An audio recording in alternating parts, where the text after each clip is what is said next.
ఈరోజు పాత్రికేయుల సమావేశానికి ఇచ్చేసినటువంటి పాత్రికేయ సోదరులకు, ఎలక్ట్రానిక్ మీడియా ప్రతినిధులకు, ప్రింట్ మీడియా ప్రతినిధులకు, కెమెరామెన్ సోదరులకు అందరికీ కూడా పేరు పేరున హృదయపూర్వకంగా కృతజ్ఞతలు తెలుపుతూ ఉన్నాం. ఎన్నో దశాబ్దాలుగా ఉత్తరాంధ్ర జిల్లాల కామధేనుగా ఉన్నటువంటి సుమారు 3 లక్షల రైతుల కుటుంబాల కష్టాన్ని ప్రతిఫలంగా ఏర్పడినటువంటి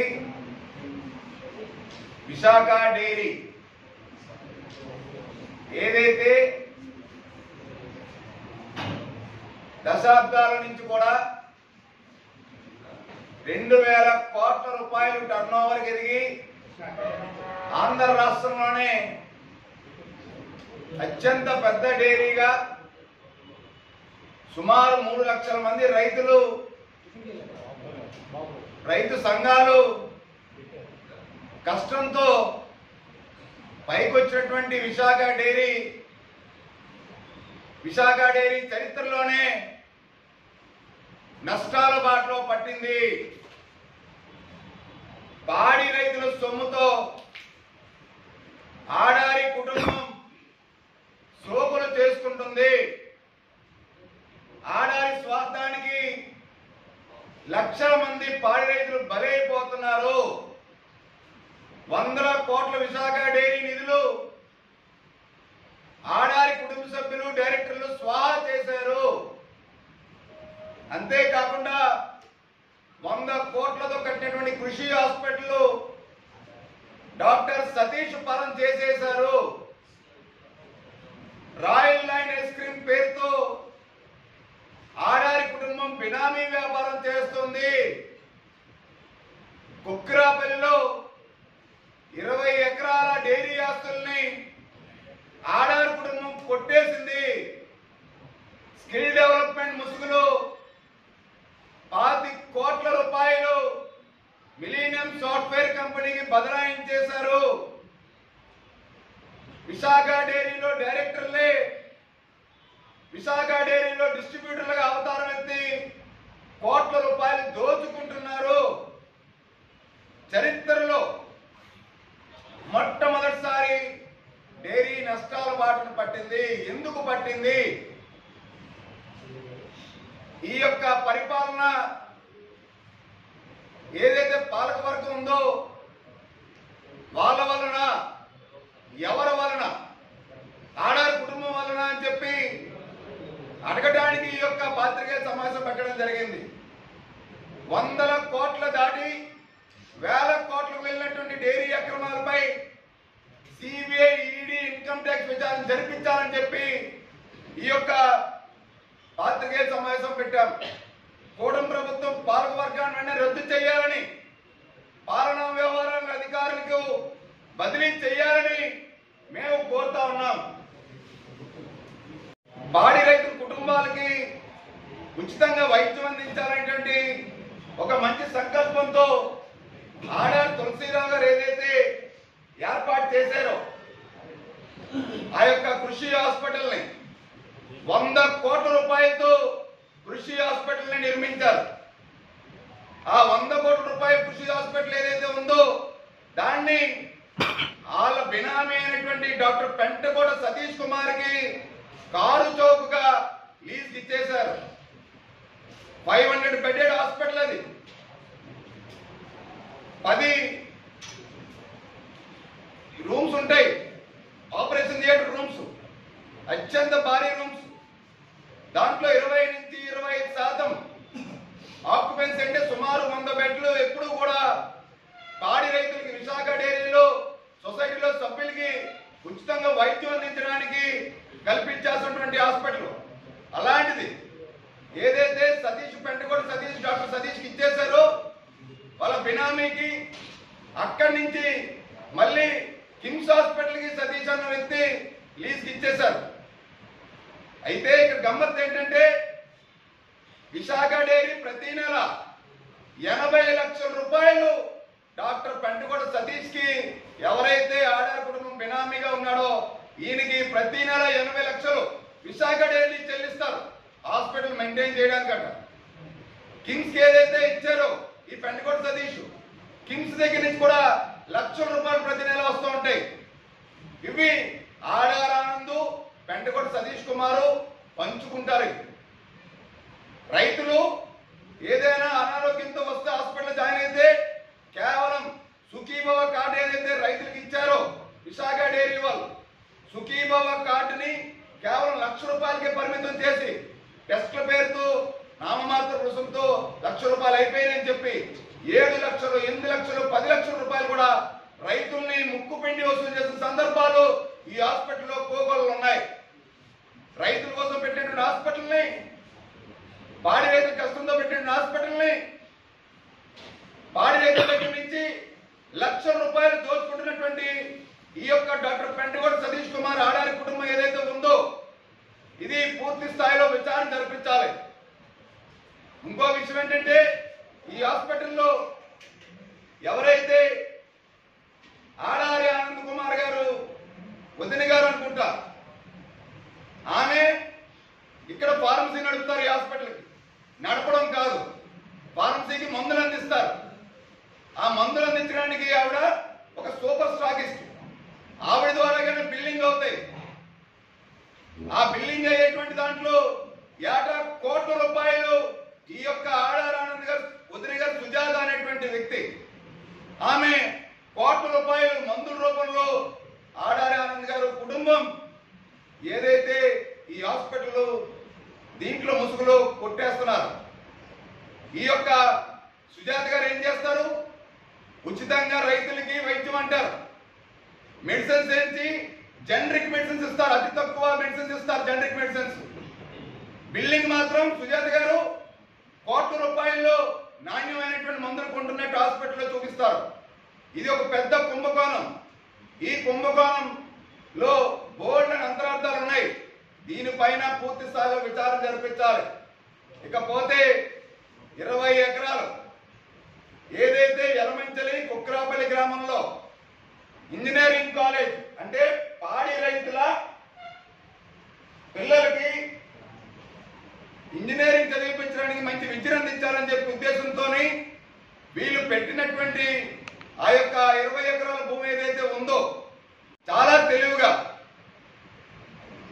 వీళ్ళు ఇంజనీరింగ్ కాలేజ్ కట్టకపోగా మనీషా నర్సింగ్ కాలేజ్ అనేటువంటి కాలేజ్ ఎవరైతే విజయ్ కుమార్ రాజు అనేటువంటి వ్యక్తి యజమాని ఉన్నాడో మనీషా నర్సింగ్ కాలేజ్ అనేటువంటి ఆ యొక్క విజయ్ కుమార్ రాజు యజమాని 20 ఎకరాలు విక్రయించేశారు.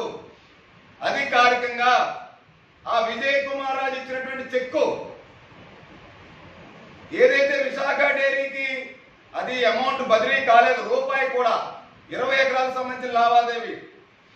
తద్వారా మళ్ళీ అదే భూమిని అదే 20 ఎకరాలు కుక్రాపల్లిలో ఈ 20 ఎకరాల భూమిని మనీషా నర్సింగ్ కాలేజు విజయ్ కుమార్ రాజు దగ్గర నుంచి ఆడారి కుటుంబం కొట్టేసింది అన్న దానికి తిరిగి రిజిస్ట్రేషన్ చేంజ్ చేసుకున్న దానికి ఆధారాలు ఇవి, అడంగళ్ళు ఇవి. ఏదైతే సర్వే నెంబర్ 19/2 అనకాపల్లి జిల్లా యలమంచిలి మండలం కుక్రాపల్లి గ్రామంలో వీళ్ళు Adari Tulasi Rao estate private limited పేరుతో మొత్తం ఆస్తిని కొనుగోలు చేశారు. కొనుగోలు కూడా ఉంది ఇక్కడ. 11 ఎకరాలు 96 సెంట్లు, 5 ఎకరాలు 5 సెంట్లు, అలాగే ఆడారి కిషోర్ కుమార్, ఆడారి సంతోష్ కుమారి ఈ 20 ఎకరాలని ట్రస్ట్ భూముల్ని ఇంజనీరింగ్ కాలేజ్ పేరుతో ఏదైతే కొనుగోలు చేశారో ఇంజనీరింగ్ కాలేజ్ పెట్టకుండా నర్సింగ్ కాలేజ్ బదలాయించి రూపాయి చెల్లించకుండా ఆ నర్సింగ్ కాలేజ్ యజమాని దగ్గర నుంచి తిరిగి ఆడారి కుటుంబం మొత్తం 20 ఎకరాల ట్రస్ట్ భూమిని కొట్టేసింది. అసలు ట్రస్ట్ భూమిని ట్రస్ట్ లో ఉన్నటువంటి సభ్యులు దోచేయండి, నిబంధనల విరుద్ధం కాదా అండి? ఎంత దారుణం అండి! ఈ 20 ఎకరాల కుక్రాపల్లి భూమి ఒకటే కాదు, ఇంకా చాలా ఉన్నాయి. మూడో అంశం ఐస్ క్రీమ్ వ్యాపారం. కంపెనీ ఏమొచ్చి రాయల్ లైన్, బ్రాండ్ నేమ్ వచ్చి నార్త్ పోల్. చాలా అత్యంత లో క్వాలిటీ ఐస్ క్రీమ్. మొత్తం రా మెటీరియల్ అంతా విశాఖ డైరీ సప్లై చేస్తుంది. అయితే ఆ ice cream parlour, ice cream company ఎక్కడ పెట్టారు వీళ్ళు? మీ అందరికీ తెలుసు, విజయ్ సాయి గారు శాంతి. ఆ శాంతి గారి ఎండోమెంట్ దాంట్లో వీళ్ళు పెట్టారు. ఆ ఎండోమెంట్ దాంట్లో ఏదైతే వీళ్ళు పెట్టారో ఆ భూమి ఎండోమెంట్ భూమి అని చెప్పి తేలిన తర్వాత అఫీషియల్ గా విశాఖ డైరీకి ఎటువంటి రిజిస్ట్రేషన్, లీజ్ అగ్రిమెంట్ లేకుండా కేవలం రాయల్ లైన్ ఐస్ క్రీమ్ నడిపేది ఆడారి ఆనందాల మనవరాలు కుటుంబం. అక్కడ రాయల్ లైన్ ఐస్ క్రీమ్ పేరుతో అక్కడ యాక్టివిటీ నడుస్తుందని చెప్పి దానికి గుడ్ విల్ గా 50 లక్షల రూపాయలు నాన్ రిఫండబుల్, 1,50,00,000 రిఫండబుల్ అని చెప్పి 2 కోట్ల రూపాయలు ట్రస్ట్ నుంచి డబ్బులు చెల్లించారు మనవరాలకు. ప్రతి నెల అక్కడ ఆపరేట్ చేస్తున్న దానికి ఏదైతే ఎండోమెంట్ శాంతి గారు కబ్జా చేసినటువంటి, ఆవిడ సహకారంతో కబ్జా చేసినటువంటి భూమి ఏదైతే లంకెలపాలెంలో ఉందో, దేవస్థానం భూమిలో ఉన్నటువంటి రాయల్ లైన్ ఐస్ క్రీమ్ ఏదైతే ఉందో, ప్రతి నెల 15 లక్షల రూపాయలు మనవరాలు చెల్లిస్తున్నారు ట్రస్ట్ నుంచి. అక్కడ ఎటువంటి యాక్టివిటీ లేకుండా. అంటే ఐస్ క్రీమ్ పేరుతో వీరు ఎంత డబ్బులు లూటీ చేస్తున్నారో మీకు దీన్ని బట్టి అర్థం అవ్వాలి. ఇంకొక విషయం, ఏదైతే విశాఖ డైరీ ఎండీగా సిఇఓ ఉన్నటువంటి ఎస్వి రమణ ఈ రాష్ట్రంలోని, భారతదేశంలోని నాకు తెలిసి సీఎండీ గారి జీతం, స్టేట్ బ్యాంక్ సీఎండీ గారి జీతం 2.5 లక్షలు అయి ఉంటుంది. రాష్ట్రపతి గారు, భారతదేశ రాష్ట్రపతి గారి జీతం 5 లక్షలు అయి ఉంటుంది నాకు తెలిసి. కానీ ఈ ఎస్వి రమణ గారి జీతం, ఎవరైతే సిఇఓ ఎండి అని చెప్పేటువంటి విశాఖ డైరీకి ఎస్వి రమణ అనేటువంటి వ్యక్తి జీతం అక్షరాల 9 లక్షల రూపాయలు. ఇదిగోండి ఆధారం, 9 లక్షల రూపాయలు నెలకి. ఈ యొక్క 9 లక్షలతో పాటు ఆయన పిఎఫ్ 1,08,000, మొత్తం 10,08,000 రూపాయలు ఎస్వి రమణ జీతం. ఇవి కాక ఆయన వాహనాల ఖర్చులు, ఆయన వ్యక్తిగత ఖర్చులు, మళ్ళీ పెరక్స్, ఇవన్నీ ఉన్నాయి. భారతదేశం ఎక్కడైనా ఆడి రైతుల సొమ్ము, బాధితుల కష్టంతో ప్రెసిడెంట్ అయిన విశాఖ డైరీకి జనరల్ మేనేజర్ రిటైర్ అయ్యి 15 సంవత్సరాలు అయింది. విశాఖ డైరీలో రిటైర్ అయ్యి 15 సంవత్సరాలు అయింది. ఆ 15 సంవత్సరాలు రిటైర్ అయిన వ్యక్తిని 3 లక్షల రూపాయలు చేతిస్తున్నారు. చెప్పింది 3 లక్షల రూపాయల జీతం. అంటే విశాఖ డైరీ ఏ విధంగా వీళ్ళు దోచుకుంటున్నారో దీన్ని బట్టి మీకు అర్థం అవ్వాలి. ఇకపోతే డైరెక్టర్లు, ఎవరైతే డైరెక్టర్లు ఉన్నారో 15 మంది, దాంట్లో 2 కుటుంబ సభ్యులే ఉన్నటువంటి డైరెక్టర్లు అందరూ కూడా పాడి రైతుల యొక్క కుటుంబాలని, సంస్థ బాగోగుల్ని, సంస్థ సంపద గురించి ఆలోచించి చేయాల్సినటువంటి పనులు వాళ్ళు చేస్తున్నటువంటి ఏంటంటే డిస్ట్రిబ్యూషన్ వాళ్ళే. అంటే ఏవైతే విశాఖ డైరీ నుంచి టెట్రా బ్యాగులు కానీ, పెరుగులు కానీ, వెన్న కానీ, నెయ్యి కానీ, ఈ పాలు కానీ, ఇవన్నీ కూడా ట్రాన్స్పోర్ట్ కాంట్రాక్టులు కానీ, సూపర్ స్టాకిస్టులు కానీ, డిస్ట్రిబ్యూటర్లు కానీ, మొత్తం అంతా కూడా ఈ డైరెక్టర్లు సారథ్యంలోనే నడుస్తూ ఉంటుంది.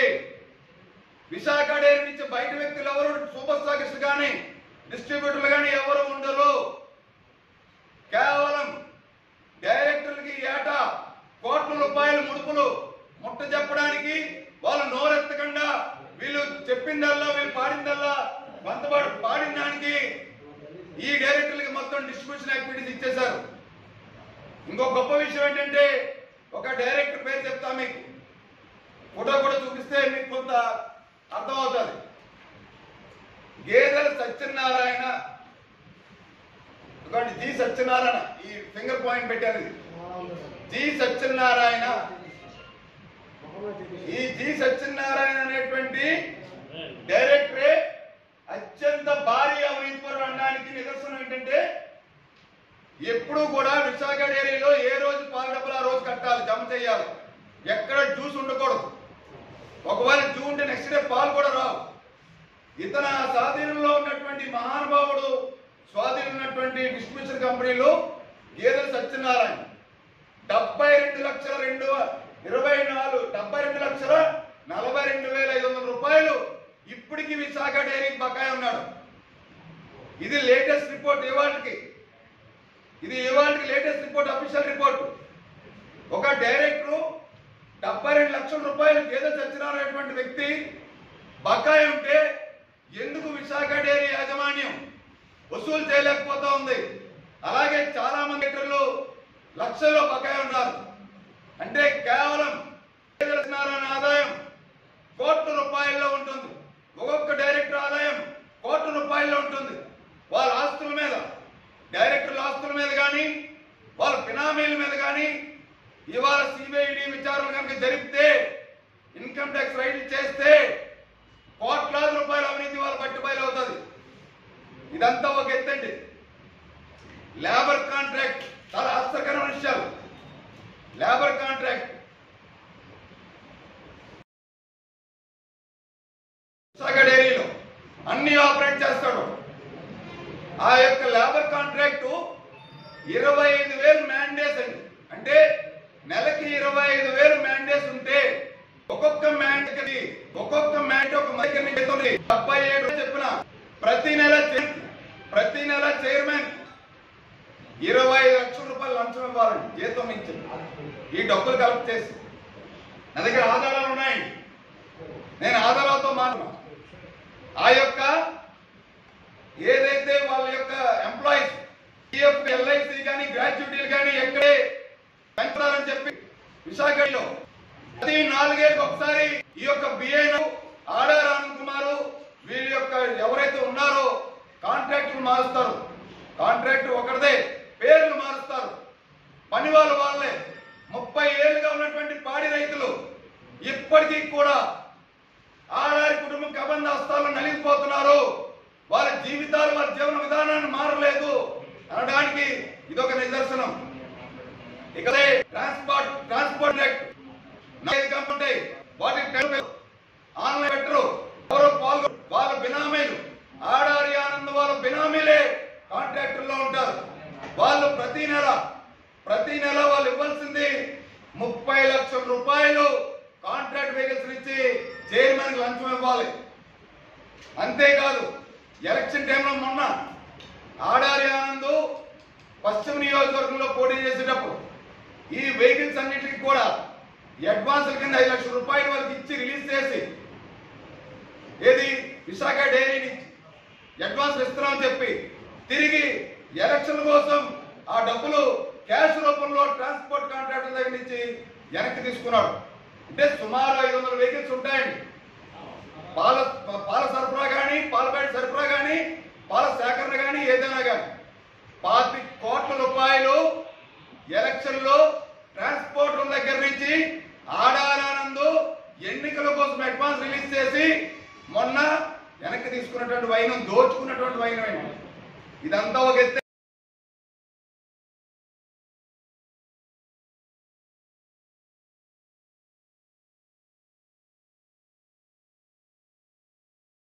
ఆశ్చర్యపోతారు. ఆడారానంద్ గారు, వదిన గారు మొత్తం విశాఖ డైరీ నుంచి ఎక్కడికి బిల్డింగ్ అవ్వాలన్నా త్రూ ఈమె ద్వారాగానే, ఆడారానంద్ గారు వదిన గారి ద్వారాగానే మొత్తం బిల్డింగ్ అంతా అవుతారు. అసలు అవసరం లేదు. డైరెక్ట్ డిస్ట్రిబ్యూటర్కి, స్టాకిస్ట్ కి బిల్డింగ్ చేయొచ్చు. మళ్ళీ ఇక్కడ వాళ్ళ కుటుంబం దోచేయాలి. డైరెక్టర్లకి ఆడారానికి మధ్యన మళ్ళీ ఒక దళారీ వ్యవస్థ. ఎవరు? వాళ్ళ వదిన గారే. ఆ యొక్క గడుకి కూడా వాళ్ళే దోచేస్తారు. ఇంకొక అద్భుతమైన విషయం, ఏదైతే విశాఖ డైరీకి సంబంధించినటువంటి ఎక్కడ ఎటువంటి నిర్మాణాలు చేపట్టినా బర్పన్ కన్స్ట్రక్షన్స్, ఇది ఎవరిదండి? మోహన్ అనేటువంటి వ్యక్తిది. ఈ బర్పన్ కన్స్ట్రక్షన్సే ఈ మోహన్ అనేటువంటి వ్యక్తి ఎవరు? ఆనంద్ బావమర్ది. సివిల్ వర్క్స్ దేనికి ఎస్టిమేట్లు వేస్తారో, దేనికి పనిచేస్తారో ఏంటో ఎవరికి అర్థం కాదు. కోట్ల రూపాయలు దోచేస్తారు. ఈ ఆడారి ఆనంద్ బావమర్ది మోహన్. ఇది దోచుకోవడానికి వీళ్ళు ఎన్ని మార్గాలు కూడా అన్వేషించారో మీరు చూసుకోండి. ఇకపోతే స్కిల్ డెవలప్మెంట్, రైతుల బిడ్డలకి స్కిల్ డెవలప్మెంట్ పేరుతో వాళ్ళకి ట్రైనింగ్ ఇస్తామని చెప్పి ₹1 కోటి విశాఖ డైరీ నిధులతో కంప్యూటర్లు కొని సగానికి పైగా డబ్బుల్ని లంచ సాఫ్ట్వేర్ కంపెనీకి ₹25 కోట్లు బదలాయించి ఆ డబ్బుల్ని ఎన్నికల్లో తన స్వార్థం కోసం, రాజకీయం కోసం వాడుకున్నాడు. ఇది అకౌంట్స్ లో ఉన్నాయి, ఈ పేమెంట్లు అకౌంట్ లో ఉన్నాయి. అసలు ఎంతమందికి స్కిల్ డెవలప్మెంట్ ట్రైనింగ్ ఇచ్చారు? ఎంతమందికి ఉపాధి అవకాశాలు వచ్చినాయి? ఎంతమందికి ఉద్యోగాలు వచ్చినాయి? ఇవాళ విశాఖ డైరీ యాజమాన్యం చెప్పగలరా? చెప్పలేరు వాళ్ళు. మొన్న సెప్టెంబర్లో జరిగినటువంటి జనరల్ బాడీ మీటింగ్ కిందటానండి. సెప్టెంబర్లో జరిగిన జనరల్ బాడీ మీటింగ్ లో సొసైటీ ప్రెసిడెంట్లు అందరికీ కూడా 700 సొసైటీలు ఉన్నాయండి. 700 పాల సంఘాలు ఉన్నాయి. విశాఖ డైరీకి గోల్డ్ బిస్కెట్స్ ఇచ్చారండి. ఎందుకంటే వీళ్ళు దోచేసుకుంటున్నటువంటి వైనం ఏదైతే ఉందో, వీళ్ళు దోపిడీ అక్రమాలు ఏవైతే ఉన్నాయో ఇవేవి బయటికి రాకుండా కిందటి నెల సెప్టెంబర్లో జరిగినటువంటి జనరల్ బాడీ మీటింగ్ లో ₹40,000 వర్తండి ఒక్కొక్క గోల్డ్ బిస్కెట్. 700 మంది సొసైటీ ప్రెసిడెంట్లకి గోల్డ్ బిస్కెట్లు ఇచ్చి వాళ్ళ నోరులు ముగించారండి. ఇకపోతే నాకు తెలిసి 1970లో ఎప్పుడో విశాఖ డైరీ ఏర్పాటు ఉంటుందండి. అప్పటి నుంచి కూడా ఇప్పటి వరకు చైర్మన్ యొక్క ఆస్తులు ఆకాశాలు ఉన్నాయి. దుబాయ్లో ఇది ఉంది, మన ఆనంద్ బాబు గారికి. అమెరికాలో ఉంది, ఊటీలో ఉంది, బెంగళూరులో ఉంది, మెడ్రాస్లో ఉంది, హైదరాబాద్లో ఉంది, వైజాగ్లో పోకలు ఉన్నాయి. ఇవి కాకుండా మార్కెట్లోకి ఏ కొత్త వెహికల్ వచ్చినా అది ఆడాలన్న దొడ్లో ఉండాలి. ఏదైతే ఇప్పుడు విశాఖ డైరీ సిబ్బంది ఉన్నారో ఆ సిబ్బంది కూడా ఆడాలన్న ఇంట్లోని, వాళ్ళ కుటుంబ సభ్యుల ఇళ్లలోని, వాళ్ళ పొలాల్లోని, అలాగే 20 ఎకరాలు ఏదైతే సాగు చేస్తున్నారో అక్రమంగా కొట్టేసినట్టు డైరీ ఆస్తులు అక్కడ 20 మంది పనిచేస్తారండి. అద్దే లేదండి. పాల సంఘాలు, రైతులు, పాడి రైతులు, సుమారు 3 లక్షల రైతు కుటుంబాలు మంచి ఉచిత విద్యను ఇవ్వాలి, ఉచిత వైద్యాన్ని ఇవ్వాలి రైతు కుటుంబాలకి. ఇవేమి ఇవ్వకుండా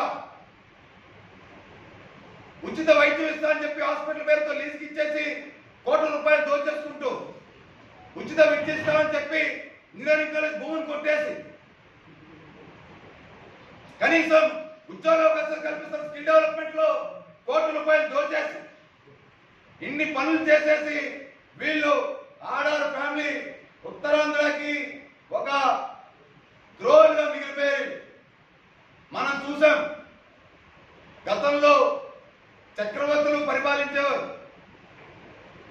అలాగే ఇప్పుడు ఆడారి ఆనంద్ చక్రవర్తి లాగా డైరెక్టర్లు సామంతరాజులాగా పరిపాలిస్తూ ఉన్నారు. ఆ డైరెక్టర్ కనుక చనిపోతే అదే కుటుంబం నుంచి డైరెక్టర్ వస్తారట. పాల సంఘాల్లో కొత్తగా డైరెక్టర్ ఎన్నుకునే పరిస్థితి ఉండదట. ఏకైక ఛత్రాధిపత్యం. వీళ్ళు ఉత్తరాంధ్రలో ఉన్నటువంటి ఈ యొక్క ఆడారి అఘాయిత్యాలకి అంతే లేకుండా పోయింది. దీంట్లో ఈ ఎపిసోడ్లో ఇంకో కొత్త వ్యక్తి వస్తాడండి. 2017లో ఫైల్ చేశారండి ఇన్కమ్ ట్యాక్స్ కేసు. ఆ ఇన్కమ్ ట్యాక్స్ కేసుని మాఫీ చేయడానికి నేనే సమర్థుడని చెప్పి విశాఖలో ఎవరైతే జగన్మోహన్ రెడ్డి బినామీ ఉన్నాడో గంటంనేని వెంకటేశ్వరరావు అలియాస్ జీవి అనేటువంటి చార్టెడ్ అకౌంటెంట్ ఆఖరికి విశాఖ డైరీ కూడా విడిచిపెట్టలేదండి. విశాఖలో భూములనే కాదు,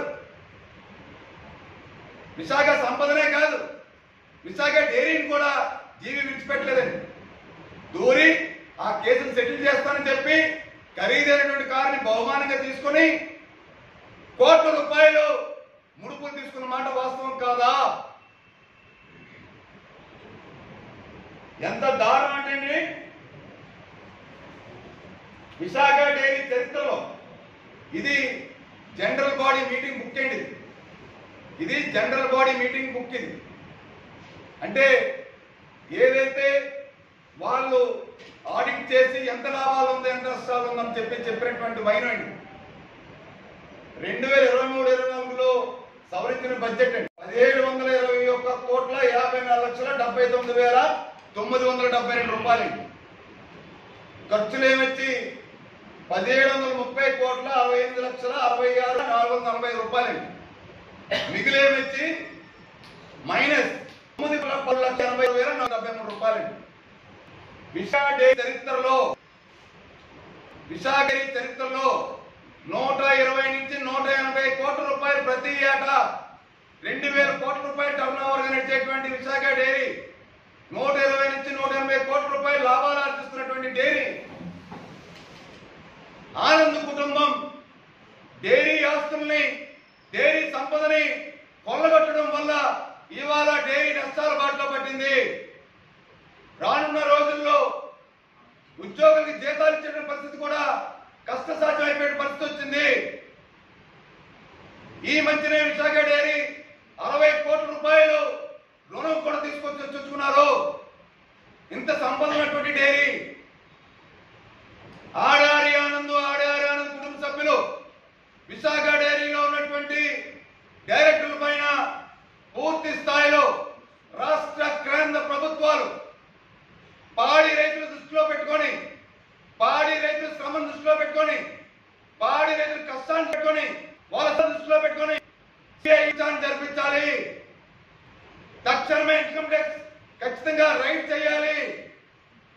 ఏదైతే విశాఖ డైరీ డైరెక్టర్లు, చైర్మన్లు, వాళ్ళ బినామీ వ్యాపారస్తులు ఎవరైతే ఉన్నారో వీళ్ళందరి పైన చర్యలు చేపట్టి ముఖ్యమంత్రి నారా చంద్రబాబు నాయుడు గారు, ఉప ముఖ్యమంత్రి పవన్ కళ్యాణ్ గారు, దేశ ప్రధాని నరేంద్ర మోడీ గారు విశాఖ డైరీని, పాడి రైతుల్ని, పాడి రైతు కుటుంబాలని, ఉత్తరాంధ్రాన్ని కాపాడాలని చెప్పి ఈ దిశగా రేపు నుంచి కూడా పెద్ద ఎత్తున సంబంధిత శాఖలకి ఆధారాలతో మేము ఫిర్యాదు చేయబోతా ఉన్నాం. పాడి రైతుల అభ్యున్నతి కోసం,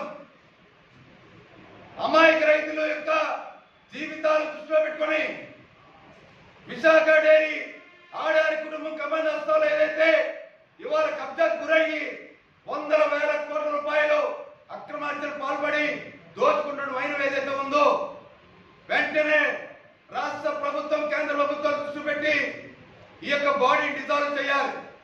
కంపెనీ యాక్ట్ లో వీళ్ళు ఏదైతే తీసుకొచ్చి కంపెనీ యాక్ట్ ముసుగులో వీళ్ళు దోచుకుంటున్న వైనం ఏదైతే ఉందో రిజిస్టర్ ఆఫ్ కంపెనీస్ యాక్ట్ వెంటనే వాళ్ళ పెద్దలందరూ కూడా దృష్టి సారించాలి.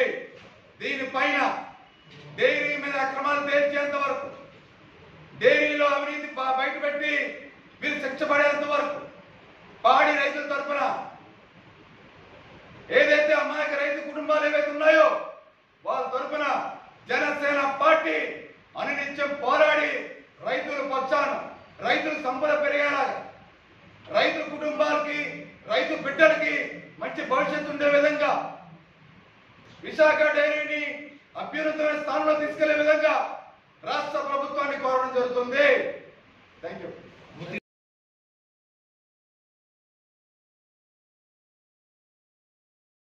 అధికారికంగా అడ్డగోలుగా వీళ్ళు డ్రా చేశారు. కాంట్రాక్టుల పేరుతో, అడ్వాన్సుల పేరుతో, ఏదైతే ఏజెన్సీల పేరుతో వీళ్ళు డబ్బులు డ్రా చేశారు.